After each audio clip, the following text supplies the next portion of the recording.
తెలంగాణ రాష్ట్ర ప్రభుత్వ ఉద్యోగులకు కొత్త పీఆర్సీపై సంచలనం పెండింగ్ బకాయిల చెల్లింపులకు సంబంధించి ఇంపార్టెంట్ అప్డేట్స్.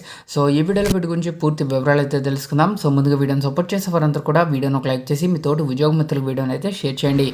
సో తెలంగాణ రాష్ట్రంలో కొత్త పీఆర్సీకి సంబంధించి అత్యంత త్వరలోనే పీఆర్సీపై ప్రభుత్వం ప్రకటన అయితే చేయబోతుంది.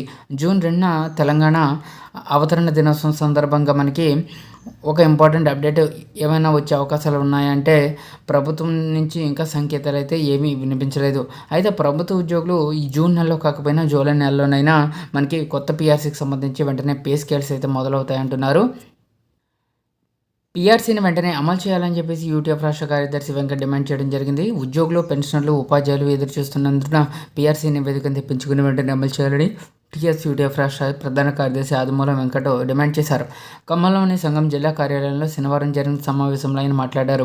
2024 మార్చి నుండి రిటైర్ అయిన 15,000 మంది ఉద్యోగ ఉపాధ్యాయులకు చెల్లించాల్సిన బకాయిలు విడుదల చేయాలని, అంతేకాక ఉద్యోగుల పెండింగ్ బిల్లులు, డిఏలు, సిపిఎస్, ఉపాధ్యాయ బకాయిలు విడుదల చేయడంతో పాటుగా హెల్త్ కార్డులపై కూడా క్యాష్లెస్ ట్రీట్మెంటు, సిపిఎస్ క్యాన్సిలేషన్పై డిసిషన్ తీసుకోవాలని కోరడం జరిగింది. అలాగే 2003 డిఎస్సి టీచర్లు, కేజీబీవీలు, సమగ్ర శిక్ష ఉద్యోగుల సమస్యలపైన స్పందించాలన్నారు.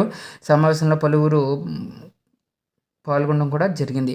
సో ఈ విధంగా ప్రభుత్వం వెంటనే చర్యలు తీసుకోవాలండి. కొత్త పీఆర్సీని as soon as possible implementation చేసే విధంగా తెలంగాణ ప్రభుత్వం డిసిషన్ అయితే తీసుకోవాలి. ఈలోగా పెండింగ్లో ఉన్నటువంటి డిఏ బకాయిలను కూడా చెల్లించాలి.